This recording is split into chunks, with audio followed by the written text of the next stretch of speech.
അസ്സലാമു അലൈക്കും വറഹ്മത്തുള്ളാഹി. അൽഹംദുലില്ലാഹി റബ്ബിൽ ആലമീൻ. വസ്സലാത്തു വസ്സലാമു അലാ അഷ്റഫിൽ മുർസലീൻ വഅലാ ആലിഹി വസഹബിഹി അജ്മഈൻ. അമ്മാ ബഅദ്. സൂറത്തുൽ ഖാരിഅ. ഖാരിഅ എന്ന വാക്കിന് സംഭവം എന്നാണ് അർത്ഥം. പണ്ട് കഴിഞ്ഞുപോയ ഏതെങ്കിലും ഒരു സംഭവം, അല്ലെങ്കിൽ ഇനി നടക്കാനുള്ള ഒരു സംഭവം. അപ്പോൾ ഈ സൂറത്ത് ഈ ലോകത്തെ ഏറ്റവും വലിയൊരു സംഭവത്തെ പറ്റിയാണ്. രണ്ടാളുകൾ കൂടിയാൽ സംസാരിക്കുമ്പോൾ എപ്പോഴും സംഭവങ്ങളായിരിക്കും സാധാരണക്കാരായ ആളുകൾ പറയുക. അവിടെ അത് നടന്നു, ഇവിടെ ഇത് നടന്നു എന്ന രീതിയിൽ. എന്നാലാവട്ടെ ഇവിടുത്തെ സംഭവം ഈ ലോകത്തെ ഏറ്റവും വലിയ മഹാസംഭവം. ഇപ്പോൾ ഇവിടെ നാട്ടിൽ നടന്നുകൊണ്ടിരിക്കുന്ന, ഇന്ത്യയിൽ അല്ലെങ്കിൽ വിദേശ രാജ്യങ്ങളിലൊക്കെ നടക്കുന്ന സംഭവങ്ങൾ, നടന്ന സംഭവങ്ങളാണ് ന്യൂസായിട്ട് പത്രത്തിലൂടെയൊക്കെ മീഡിയയിലൂടെ നമ്മൾ അറിയുന്നത്. പക്ഷേ ഇവിടെ സൂറത്തുൽ ഖാരിഅ ഇനി നടക്കാനിരിക്കുന്ന അതിഭയാനകമായ ആ സംഭവത്തെ പറ്റിയാണ് പറയുന്നത്. അപ്പോൾ അന്ത്യനാൾ, ഈ ലോകത്തിൻ്റെ അവസാനത്തെപ്പറ്റി കൃത്യമായ സൂചന നൽകുന്ന വിശുദ്ധ ഖുർആനിലെ ഒരു സൂറത്താണ് ഇത്. മറ്റ് പല സന്ദർഭങ്ങളിലും ഖുർആൻ അത് സൂചിപ്പിക്കുന്നുണ്ട്, അന്ത്യനാൾ. അപ്പോൾ ലോകാവസാനം എന്നാണ് എന്ന വിഷയം നമ്മൾ തർക്ക വിഷയമല്ല. അത് സംഭവിക്കുക തന്നെ ചെയ്യും, അത് നടക്കും. പക്ഷെ അത് എന്ന് നടക്കും എന്നുള്ളത് അതിന് ഒറ്റ ഉത്തരവേ ഉള്ളൂ, അല്ലാഹു ആലം. അപ്പോൾ അതിൻ്റെ സൂചനകൾ എന്താണ്? ഏറ്റവും വലിയ അന്ത്യനാളിൻ്റെ അടയാളം എന്താണ്? മുഹമ്മദ് റസൂലുള്ളാഹി സ്വല്ലല്ലാഹു അലൈഹി വസല്ലമയാണ്. അന്ത്യപ്രവാചകൻ വന്നു എന്നത് തന്നെയാണ് അന്ത്യനാളിൻ്റെ അടയാളം. അന്ത്യനാളിൽ സംഭവിക്കുന്ന കാര്യങ്ങളെ പറ്റിയാണ് സൂറത്തുൽ ഖാരിഅ. ഈ സൂറത്ത് ഓതുമ്പോൾ കുട്ടികളും ചില മുതിർന്നവരൊക്കെ സാധാരണ ഓതിപ്പോൾ മൽക്കാരിയ എന്നാണ്. അയ്യ എന്ന അക്ഷരം അതിലില്ല എന്ന് സൂചിപ്പിച്ചു പോവാണ്. അൽ ഖാരിഅ. അപ്പോൾ ഖാരിഅ എന്ന ഐനായിട്ട് അവസാനിപ്പിക്കുക. അപ്പോൾ മഹാസംഭവം.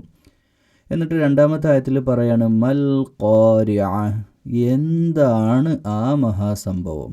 എന്താണ് പറഞ്ഞ ആ മഹാസംഭവം? അപ്പോൾ ഒരു ക്യൂരിയോസിറ്റി, അറിയാനുള്ള ആകാംക്ഷ നമുക്കുണ്ടാവില്ല ഒരു കാര്യം ഇങ്ങനെ പറഞ്ഞു വരുമ്പോൾ. എന്നിട്ട് പറയാണ് വമാ അദ്റാക മൽ ഖാരിഅ. വീണ്ടും അതിനെ ആവർത്തിച്ച് ചോദിക്കുകയാണ്, എന്താണ് ആ മഹാസംഭവം എന്ന് നിനക്കറിയുമോ? അറിയും. അപ്പോൾ അത് വളരെ നമ്മൾ ആ ഒരു പീക്ക് ലെവലിലേക്ക് കൊണ്ടുവരികയാണ്. ആ ഒരു സംഭവത്തിലേക്ക് ശ്രദ്ധിക്കാൻ വേണ്ടിയിട്ട് പറയാണ്. എന്നിട്ട് പറയാം യൗമ, അന്നത്തെ ദിവസം, യകൂനുന്നാസ്. നാസ് നമ്മൾ സൂറത്തുന്നാസിൽ പഠിച്ചു, പല ഭാഗത്തും നാസ് പറഞ്ഞു പോന്നിട്ടുണ്ട്. നാസ് എല്ലാ മനുഷ്യന്മാരും, എല്ലാവരും, അതിലെല്ലാവരും പെട്ടു. മുസ്ലിങ്ങളെന്ന് മാത്രമല്ല, ഭൂമിയിൽ ആ കാലഘട്ടത്തിൽ ജീവിച്ചിരിക്കുന്ന എല്ലാവരും കൽ ഫറാഷിൽ മബ്സൂസ്, ഫറാഷായിട്ട് പോവും. എന്താ ഫറാഷ് എന്ന് പറഞ്ഞാൽ? പാറ്റകളെപ്പോലെ ചിതറപ്പെട്ട, അതായത് ഒരു കൃത്യമായൊരു ഗൈഡൻസ് ഒന്നും കിട്ടാതെ എങ്ങോട്ടൊക്കെയോ പാറുന്നു. അതാണല്ലോ അവസ്ഥ. പാറ്റകളുടെ അവസ്ഥ അതാണല്ലോ. എങ്ങോട്ടൊക്കെയോ അങ്ങ് പാറിപ്പോരും, എങ്ങോട്ടോ ലക്ഷ്യമില്ലാതെ അങ്ങനെ പാറ്റ പാറുന്ന പോലെ മനുഷ്യർ ചിതറി പാറ്റ പോറുന്ന പോലെ ആയി മനുഷ്യന് മാറുമെന്ന് അന്നത്തെ ദിവസത്തിൻ്റെ പ്രത്യേകത. തെക്കൂനുൽ, മനുഷ്യൻ്റെ മാത്രമല്ല, തെക്കൂനുൽ ജിബാൽ. പിന്നെ മനുഷ്യനെ കഴിഞ്ഞിട്ട് അടുത്ത ഉദാഹരണം പറഞ്ഞ് പർവ്വതങ്ങൾ, വലിയ മൗണ്ടെയിൻ, വലിയ പർവ്വതങ്ങൾ, വലിയ മലനിരകൾ. കൽ എഹ്നിൽ മൻഫൂഷ്. ഈ കടഞ്ഞ രോമം എന്നൊക്കെ നമ്മൾ ഈ ഉന്നൊക്കെ പണ്ട് കടഞ്ഞെടുക്കുമ്പോൾ അതിൻ്റെ രോമം ഇങ്ങനെ, അതിൻ്റെ പഞ്ഞി ഇങ്ങനെ പിന്നെ ആകാശത്ത് അപ്പൂപ്പന്താടിയൊക്കെ പാറിപ്പോകുന്ന പോലെ, അത്ര ലാഘവത്തിൽ, അത്രയും നിസ്സാരമായിട്ട് വലിയ മലനിരകൾ. അതായത് ഖുർആൻ തന്നെ പറഞ്ഞത് മറ്റൊരു സന്ദർഭത്തിൽ, ഈ മലകൾ ആണികളായിട്ട്, ആണി ഒരു ടേബിൾ ഉണ്ടാക്കുന്ന സന്ദർഭത്തിൽ ആണി ഉറപ്പിക്കുന്നത് എന്തിനാ? അതിന് ബലം കിട്ടാൻ, അത് ആടി ഉലഞ്ഞു പോവാതിരിക്കാൻ. ഒരു കസേര മരം കൊണ്ട് വുഡനായിട്ട് മരം കൊണ്ടുണ്ടാക്കിയിട്ടുള്ള ഒരു ഫർണിച്ചർ, ആ ഫർണിച്ചറിൻ്റെ ആണി ഇളകിക്കഴിഞ്ഞാൽ നമ്മളൊരു ആണി അടിച്ചിട്ട് അത് ഫിറ്റാക്കുകയാണ്. എന്ന് വെച്ചാൽ അത് ഇളകി കളിക്കാതിരിക്കണം, ഇളകരുത്. അപ്പോൾ ഇളകുന്ന അവസ്ഥയിൽ നിന്ന് ഇളകാത്ത അവസ്ഥയിലെത്തിക്കുന്ന ആണിയുടെ ആ ബലമാണ്, ആ ജോയിൻ ചെയ്ത് നിർത്തിയിരിക്കുകയാണ്. എന്നതുപോലെ ഈ ഭൂമിയിൽ ഇപ്പോൾ നമുക്കറിയാം ഇവിടെയൊക്കെ പരിസ്ഥിതി പ്രശ്നങ്ങളൊക്കെ ഉണ്ടാവുന്നത് അമിതമായിട്ട് ഭൂമിയെ ചൂഷണം ചെയ്തുകൊണ്ട് കരിങ്കൽ കോറികൾ ഉണ്ടാക്കുന്നു, അല്ലെങ്കിൽ ഭൂമിയിലെ സോഴ്സിനെ ഊറ്റിയെടുക്കുമ്പോൾ ഉണ്ടാവുന്ന പ്രശ്നങ്ങളാണ്. അപ്പോൾ അതിൽപ്പെട്ട ഒന്നാണല്ലോ ഈ കോറികൾ, ക്രഷർ, വല്ലാതെ പാറകൾ പൊട്ടിച്ച് തുറന്നെടുക്കുമ്പോൾ അത് പ്രകൃതിയെ ചൂഷണം ചെയ്യുന്നൊരവസ്ഥയിലേക്ക് വരുമ്പോൾ ചില ഉരുൾപൊട്ടലുകൾ ഉണ്ടാവുന്നതും പ്രകൃതി ദുരന്തങ്ങളിലേക്കൊക്കെ അത് വഴിവെക്കുന്നു എന്നുള്ളത് നമുക്കൊക്കെ അറിയാവുന്ന കാര്യമാണ്. അപ്പോൾ അതുമായിട്ട് ഇതിനെ ബന്ധപ്പെടുത്തി പറയുമ്പോൾ ഈ ജിബാൽ പർവ്വതങ്ങളൊക്കെ പാറിക്കളിക്കുക എന്ന് പറഞ്ഞാൽ അത്രക്കും ഭൂമി ഇളക്കി മറിയുന്ന, ഇവിടെയൊക്കെ ഈ ഉരുൾപൊട്ടലൊക്കെ ഉണ്ടാകുന്ന സമയം നമ്മളത് കണ്ടിട്ടുള്ളതാണ്. അതുപോലെ ഇത് എല്ലാം പുറത്തേക്ക് വരുന്ന ഒരു സന്ദർഭം, ആ മലകളൊക്കെ ആകാശത്തേക്ക് ഇങ്ങനെ പാറിക്കളിക്കണമെങ്കിൽ എന്തുമാത്രം ഭയാനകമായിരിക്കണം അന്നത്തെ ദിവസം എന്നാണ്. എന്നിട്ട് പിന്നെ പറയുന്നത് നേരെ മീസാനിലേക്കാണ്. ആ ഒരു അതിഭയാനകമായ ദിവസം അത് എന്നാണ് അള്ളാഹു ആലം. പക്ഷേ അത് സംഭവിച്ചു കഴിഞ്ഞ ശേഷം പിന്നെ വരുന്നത് മീസാൻ, അള്ളാഹു വിചാരണ ചെയ്യുന്ന സന്ദർഭത്തിലേക്കാണ്.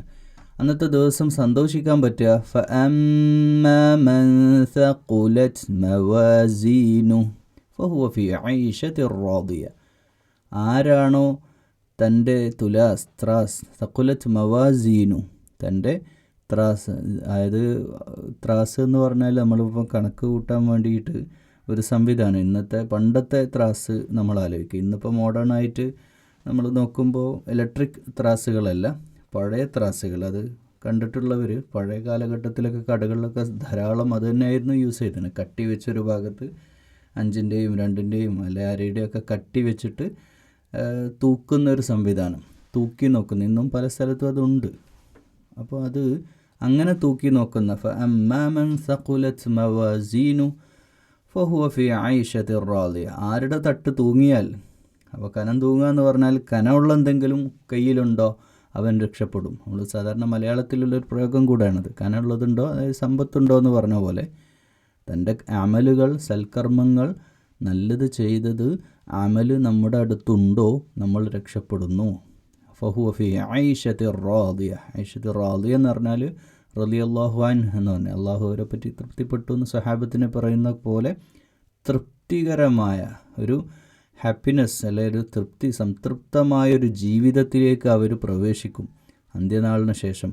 വഅമ്മാ മൻ ഖഫത് മവാസീനു, അവിടെയും മവാസീൻ ത്രാസിനെ പറ്റി പറയാണ്. എന്നാൽ ആരുടേത് കനം കുറഞ്ഞു പോയോ, ഉമ്മുഹു ഹാവിയ, അവൻ ഹാവിയയിലാവും. അപ്പോൾ ഹാവിയ എന്ന് പറഞ്ഞാൽ കത്തിക്കാളുന്ന നരകാഗ്നിയിൽ അവൻ പ്രവേശിക്കപ്പെടും. വമാ അദ്റാക മാഹിയ, അതെന്താണെന്ന് നിങ്ങൾക്ക് അറിയോ? ഈ ഹാവിയ എന്താണെന്നറിയോ? നാറുൻ ഹാമിയ, കത്തിക്കാളുന്ന നരകമാണ്, കത്തിജ്വലിക്കുന്ന നാറാണ്. ഈ നാർ എന്ന അപ്പം ജഹീം, ജഹന്നം, നരകത്തിന് പല പല പേരുകളുണ്ട്. അപ്പോൾ അതിൽ നാർ എന്നത് വളരെ കഠിനമായ, എല്ലുകളെ വരെ കരിച്ചു കളയുന്ന അതികഠിനമായ ശിക്ഷയെപ്പറ്റി, അതിലെ തീയെപ്പറ്റിയാണ് ഈ നാർ എന്ന് പറയുന്ന ഭയാനകമായിട്ടുള്ള ശിക്ഷ ഇവിടെ പറയുന്നത്. ഇപ്പോൾ നമുക്ക് ഈ മെസ്സേജ് നൽകുന്ന ഈ വലിയൊരു മെസ്സേജ് നമുക്ക് അറിയാനുണ്ട്. അതായത് അന്ത്യദിവസത്തിൻ്റെ ശേഷം, അന്ത്യനാൾ എത്തിക്കഴിഞ്ഞാൽ, ലോകം രണ്ട് അന്ത്യനാളെ നമുക്ക് ഇതിനോട് ഉപമിക്കും. ഒരു മനുഷ്യനെ സംബന്ധിച്ചിടത്തോളം 2 രീതിയിൽ അന്ത്യനാൾ വരും. ഒന്ന്, ഈ ഭൂമിയിൽ നമ്മൾ മരണപ്പെടുന്നു. മരണം സ്വാഭാവികമായിട്ട് അത് നമ്മുടെ അന്ത്യമാണ്. എന്നാൽ ആ അന്ത്യം സംഭവിച്ചിട്ടുള്ള ഈ ഭൂലോകത്തെ സകല മനുഷ്യന്മാർ ഉയർത്തെഴുന്നേൽക്കുന്നുണ്ട്. അപ്പോൾ ആ മുഫസ്സിരീങ്ങളുടെയൊക്കെ അഭിപ്രായത്തിൽ ഈ ഒരു ഉയർത്തെഴുന്നേൽപ്പ് സംഭവിച്ച ശേഷമാണ് അന്ത്യനാൾ. ഈ ഖബറിൻ്റെ അകത്തുള്ള സകല മനുഷ്യന്മാരും പുറത്തേക്ക് വന്ന ശേഷം അന്ത്യനാൾ സംഭവിക്കുന്നു എന്നും അങ്ങനെയുണ്ട്. ആ 2 ഖൗലാണെങ്കിലും അന്ത്യദിവസം സമാഗതമായ എല്ലാ മനുഷ്യന്മാരും ഈ കാഴ്ച കാണേണ്ടി വരും. ജനങ്ങൾ മുഴുവൻ പരിഭ്രാന്തരായി ഓടും. അപ്പോൾ ഈ അന്ത്യനാൾ എന്ന് പറഞ്ഞാൽ ഒരുപാട് ഇങ്ങനെ കണ്ടു നിൽക്കാനുള്ള അവസരമൊന്നും ഉണ്ടാവില്ല. ഈ മലകളൊക്കെ ഇത്രയും പാറുന്നൊരവസ്ഥയിലെത്താൻ അത്രയും അതിശക്തമായ കാറ്റും അതിശക്തമായിട്ടുള്ള ഈ ഭൂമിക്ക് എന്ത് പറ്റിയും ചോദിക്കുന്നതാണ്. ഭൂമിക്ക് ഇതെന്ത് പറ്റി എന്ന് മനുഷ്യൻ ചോദ്യം. മറ്റ് പല സൂറത്തുകളുടെയും നമുക്കിതിനെ ബന്ധിപ്പിച്ച് പറയേണ്ടതുണ്ട്. അപ്പം സൂറത്തുൽ ഖാരി പറയുമ്പോൾ തന്നെ ഇദശംസു കുവ്വിറത്ത്, സൂര്യൻ ചുരുട്ടപ്പെട്ടാൽ, വൈദൻ നുജൂമുൻ കദറത്ത്, നക്ഷത്രങ്ങൾ ചിതറി വീണു. അപ്പോൾ ഇതൊക്കെ സംഭവിക്കാനുള്ള കാര്യങ്ങളാണ്. നക്ഷത്രങ്ങളൊക്കെ ചിതറി വീഴുന്ന അവസ്ഥ എന്ന് പറഞ്ഞാൽ ഒരു നക്ഷത്രമാണ് സൂര്യൻ. അപ്പോൾ സൂര്യനെ പോലെയുള്ള മറ്റു നക്ഷത്രം, സൂര്യൻ തന്നെ ഒന്ന് ചുരുട്ടപ്പെട്ട് കഴിഞ്ഞാൽ ഭൂമി തീർന്ന്, ഇവിടെയുള്ള ഓക്സിജൻ, ഇവിടേക്കുള്ള വെള്ളം, ഇവിടേക്കുള്ള വായു എല്ലാം നൽകുന്ന സൂര്യൻ, ആ സൂര്യൻ ഓഫ് ചെയ്യുന്നതോട് ഭൂമി തീർന്നു. ഭൂമിയുമായിട്ട് ബന്ധപ്പെട്ട് കിടക്കുന്ന ഉപഗ്രഹങ്ങളും സൂര്യനുമായിട്ട് ബന്ധപ്പെട്ട് കിടക്കുന്ന ഗ്രഹങ്ങളും ഒക്കെ അവിടെ അവസാനിക്കണം. ഈ പ്ലാനറ്റ് തന്നെ, പ്രപഞ്ചത്തിൻ്റെ ഘടന മുഴുവൻ താറുമാറാകുന്നു. അപ്പോൾ ഈ ലോകം അവസാനിക്കാനുള്ളതാണ്, ഈ ഭൂമി അവസാനിക്കാനുള്ളതാണ്. പക്ഷേ ഈ ഭൂമിയുടെ മേലെയാണോ സ്വർഗം? സ്വർഗത്തിൻ്റെ സ്ഥലം എവിടെയാണ്, അതിൻ്റെ ലാൻഡ് എവിടെയാണെന്നുള്ളത് അള്ളാഹുവിങ്കൽ മാത്രം അറിയുന്ന വിഷയമാണ്. നമുക്കറിയില്ല. മരണപ്പെട്ടു പോയ ആളുകൾ എവിടെയാണ്? അവർ വേറൊരു ലോകത്താണ്. അവർ ഖബറിൻ്റെ ഉള്ളിൽ ഇപ്പോൾ നമ്മൾ മാന്തി നോക്കിയാൽ അവരെ കാണൂലല്ലോ. അപ്പോൾ ഈ ഒരു മഹാസംഭവം മൽ ഖാരിഅ ഇത് സംഭവിക്കുമ്പോൾ അന്നത്തെ കാഴ്ചകൾ ഇതായിരിക്കും. മനുഷ്യന്മാരും മലനിരകൾ വരെ ആകാശത്ത് പാറിക്കളിക്കേണ്ടുന്ന അവസ്ഥയിലേക്ക് ഭൂമിയുടെ സകലമാന സംവിധാനങ്ങളും താറുമാറാവുകയും ഈ ഭൂമിക്കടിയിലുള്ളതെല്ലാം പുറത്തിടപ്പെടുകയും ചെയ്യുന്നൊരു സന്ദർഭമാണത്. ഭൂമിയുടെ ഉള്ളിലുള്ള ഈ ലാവ, ഫോസിൽസ് എല്ലാം പുറത്ത്, ഭൂമിക്ക് എന്ത് സ്ട്രക്ചറിലാണോ ഇപ്പോൾ ഉള്ളത് അതെല്ലാം താറുമാറായി സകലതും നശിച്ചു പോകുന്ന ഒരു സന്ദർഭം. അപ്പോൾ അസ്രാഫീൽ സൂറെന്ന കാഹളത്തിൽ ഊതുന്ന വിഷയമൊക്കെ നമുക്കറിയാം. ആ ഒരു എന്ന് വെച്ചാൽ ഒരു മലക്കതിനായിട്ട് കാത്തിരിക്കുക എന്നാണ്. അതായത് ഒരു മലക്കിന് അതിന് നിയോഗിച്ചിരിക്കുകയാണ് എന്ന് വെച്ചാൽ ഇതൊക്കെ പ്രീ പ്ലാൻഡ് ആയിട്ടുള്ള സംവിധാനങ്ങളാണ്, അവസാനിക്കാൻ പോകുന്ന സംഗതികളാണ്. അപ്പം വളരെ അള്ളാഹിൻ്റെ കണക്ക്, നമ്മുടെ കണക്കിൽ ഇപ്പോൾ ഇത്രയും വർഷമായി ഭൂമിയുടെ ഇത്രയും കാലമൊക്കെ നമുക്ക് നിശ്ചയിക്കാൻ പറ്റും. പക്ഷേ അള്ളാഹിൻ്റെ അടുക്കൽ ഇതൊക്കെ പെട്ടെന്ന് അവസാനിപ്പിച്ച് പോകുന്ന, അല്ലെങ്കിൽ ഇതാ തീരുന്നു എന്ന് പറഞ്ഞ് നിൽക്കുന്ന ഭൂമിയാണ്. ഇത് വളരെ താൽക്കാലികമായിട്ടുള്ള സംവിധാനമാണ് ഈ ഭൂമി എന്നുള്ളത്. അപ്പോൾ ഇവിടെ നമ്മൾ ഈ സൂറത്തിൽ നിന്ന് നമുക്ക് ഉൾക്കൊള്ളേണ്ട പ്രധാനപ്പെട്ട കാര്യം, കനം തൂങ്ങുന്ന പ്രവർത്തനം നമ്മുടെ ഭാഗത്തുനിന്ന് ഉണ്ടായിട്ടുണ്ടോ?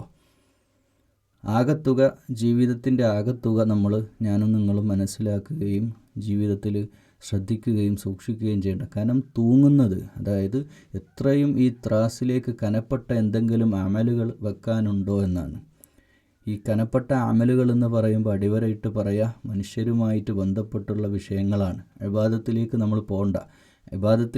ഇതും ഇബാദത്താണ്. അതായത് ആരാധന അനുഷ്ഠാനങ്ങളെ മാത്രം നമ്മൾ ബന്ധപ്പെടുത്തി ചിന്തിക്കരുതേ എന്ന് അടിവരയിട്ടുകൊണ്ട് പറയാണ്. കാരണം നമ്മൾ എപ്പോഴും കനം തൂങ്ങുന്ന പ്രവർത്തനം എന്ന് പറയുമ്പോൾ നിസ്കാരം, ഖുർആനോദ് അല്ല, അതിനേക്കാൾ കനപ്പെട്ട പ്രവർത്തനങ്ങളുണ്ട്. ഒരുപാട് പ്രവർത്തനങ്ങൾ. നമ്മൾ ആ നായക്ക് വെള്ളം കൊടുത്ത ഒരു മനുഷ്യൻ്റെ കഥ കേട്ടിട്ടുണ്ട്. അപ്പോൾ ആ ഒരു അമലിലൂടെ അയാൾ സ്വർഗപ്രവേശനം നേടിയെന്ന കഥയാണ്.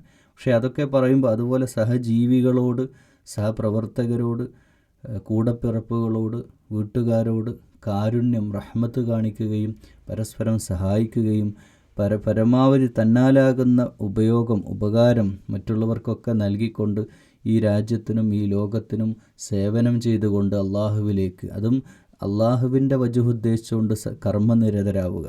അപ്പോൾ ഈ സേവനം എന്ന് പറയുമ്പോൾ എല്ലാ മേഖലയിലും അത് പെടും.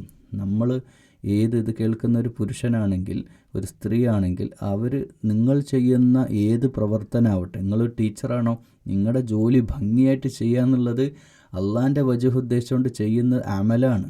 നമ്മൾ ഏത് സർവീസാണെങ്കിലും, ഇപ്പോൾ ഒരാൾ ഒരു അക്കൗണ്ടൻ്റായിട്ട് വർക്ക് ചെയ്യുന്ന ഒരാൾ, അയാൾ ചെയ്യേണ്ട ജോലി ഉത്തരവാദിത്തമൊക്കെ മാറ്റി വെച്ച് അതിലൊന്നും അയാൾക്ക് താല്പര്യമില്ല. അയാൾ വെറുതെ ഒരു സംഘടനാ പ്രവർത്തനമായിട്ട് അല്ലെങ്കിൽ അതിലൊക്കെ മുന്നോട്ട് പ്രവർത്തിച്ച് നിൽക്കുകയും എന്നിട്ട് അയാളുടെ ഉത്തരവാദിത്തം മറന്ന് അയാൾ ആ ജോലി കൃത്യമായിട്ട് ചെയ്യാത്തൊരവസ്ഥ ആണെങ്കിൽ, ഒരു മെക്കാനിക്കിൻ്റെ കാര്യം പറയാം. ഒരു സാധാ മെക്കാനിക്ക്, ഒരു കാറ് നന്നാക്കുന്ന മനുഷ്യൻ, അയാളുടേതായ ഇഷ്ടത്തിനനുസരിച്ച് അയാളിങ്ങനെ ജീവിക്കുക. അതായത് അയാൾ സംഘടനാ പ്രവർത്തനം നടത്തുന്നുണ്ട്. മുസ്ലിം മതസംഘടനയിലൊക്കെ വളരെ ആക്റ്റീവാണ്, 5 നേരം പള്ളിയിൽ പോകുന്നുണ്ട്. പക്ഷേ കാറ് നന്നാക്കാൻ ഒരാൾ വന്നാൽ മര്യാദയ്ക്ക് പണിയെടുത്ത് കൊടുക്കൂല. നമുക്ക് കാറ് എന്ന് പറഞ്ഞത് ഉദാഹരണം പറയാണ്. കാറ് എന്ന് പറഞ്ഞാൽ വളരെ പ്രധാനം. ഒരു മനുഷ്യൻ്റെ യാത്ര ഒരു കുടുംബത്തിൻ്റെ സേഫ്റ്റി കൂടിയാണ്. വൃത്തം ബ്രേക്ക് എന്നാക്കാൻ വന്നാൽ മര്യാദയ്ക്ക് ചെയ്ത് കൊടുക്കൂല. ഇനിയിപ്പോൾ അതിൽ പുഴുത്തി വെപ്പും വഞ്ചനയും അതിലെങ്ങനെയും പൈസ ഉണ്ടാക്കാം. അതിലിപ്പോൾ എങ്ങനെ ആളെ പറ്റിച്ചിട്ടാണെങ്കിലും അത് മാറ്റണം എന്ന് പറഞ്ഞിട്ട് ചെറിയ ചെറിയ പണിയെടുത്തിട്ട് നന്നാക്കി കൊടുക്കാൻ പറ്റുന്ന സംഗതികളെ വീർപ്പിച്ച് വലിയ പണത്തിന് വേണ്ടിയിട്ട് ഈ കാറ് വിൽക്കുന്ന, അല്ലെ കാറിന് പിന്നെ സാധനങ്ങളൊക്കെ അതിൻ്റെ സ്പെയറൊക്കെ വാങ്ങി, ഉദാഹരണമായിട്ട് പറയുകയാണ്, ഇങ്ങനെയൊക്കെ ചെയ്യുന്ന പല ഒരു ജോലിയുടെ ഒരു ജോലിയുമായിട്ട് ബന്ധപ്പെട്ട് കണക്ട് ചെയ്ത് പറയുകയാണ്. ഇതുപോലെ ഒരു അധ്യാപകൻ വേണ്ട പ്രിപ്പറേഷൻ നടത്താതെ പഠിപ്പിക്കേണ്ടതെന്ന് അല്ല, കുട്ടികളോടുള്ള ഉത്തരവാദിത്വം, ക്ലാസ് റൂം മാനേജ്മെൻറ്റ്, ഇതൊന്നും ചെയ്യാതെ ഒരു ഇറസ്പോൺസിബിളായിട്ട് ക്ലാസ്സിൽ പോയിട്ടിരിക്കുക, കുട്ടികളെ മാനേജ് ചെയ്യില്ല, വെറുതെ ആ ജോലി ശമ്പളത്തിന് വേണ്ടി ചെയ്യുന്ന ഒരാൾ, എന്നിട്ട് അയാളാവട്ടെ വലിയ ഈമാനി, വലിയ മുത്തഖിയായിട്ട് നാട്ടുകാരുടെ മുമ്പിൽ ചമയുക. ഇതൊക്കെ സ്വാഭാവികമായിട്ട് നടക്കുന്നത്. അവനവൻ്റെ ജോലി വളരെ പെർഫെക്റ്റായിട്ട് ചെയ്യുക. പരമാവധി നമ്മൾ മനുഷ്യരാണ്, മനുഷ്യർക്ക് പറ്റുന്നതിൻ്റെ പരമാവധി നമ്മൾ ആത്മാർത്ഥമായിട്ട് സിൻസിയറായിട്ട് ചെയ്യുന്നതിനെയാണ്, അതും അള്ളാഹുവിങ്കിലേക്ക് വരവെക്കുന്ന വിഷയമാണ്. അതൊക്കെ വജ്ഹുള്ള ഉപദേശം. അതുകൊണ്ടാണ് അല്ലദീ ഖലഖൽ മൗത വൽ ഹയാത ലിയബ്ലുവക്കും അയ്യുക്കും അഹ്സനു അമല. നിങ്ങളെ ഈ ഭൂമിയിൽ അള്ളാഹു സൃഷ്ടിച്ചിട്ടുള്ളത് നിങ്ങൾ ഏറ്റവും നല്ല കർമ്മങ്ങൾ, ഈ നല്ല കർമ്മങ്ങൾ, സ്വാലിഹായ കർമ്മങ്ങൾ ചെയ്യുക. ആ ചെയ്യുന്ന കർമ്മങ്ങൾ അള്ളാഹുവിൻ്റെ വജ്ഹ് ഉദ്ദേശിച്ചാക്കിയിട്ട് നമ്മൾ എല്ലാറ്റിനെയും അതുമായിട്ട് കണക്ട് ചെയ്യുക. അപ്പോൾ ഇൻഷാ അല്ലാഹ് കനം തൂങ്ങുന്ന പ്രവർത്തനങ്ങൾ, കാരുണ്യ പ്രവർത്തനങ്ങൾ, ജീവകാരുണ്യ പ്രവർത്തനങ്ങൾ, മറ്റുള്ളവരെ അറ്റ്ലീസ്റ്റ് ഉപദ്രവിക്കാതിരിക്കെങ്കിലും ചെയ്യുക. അതും കനം തൂങ്ങുന്നൊരു പ്രവർത്തനമാണല്ലോ. മറ്റുള്ളവരെ പ്രയാസപ്പെടുത്താതിരിക്കുക. സബറോടുകൂടെ ജീവിതത്തെ നേരിട്ട് നാളെ അള്ളാൻ്റെ കോടതിയിൽ എൻ്റെ ത്രാസ് കനം തൂങ്ങണം,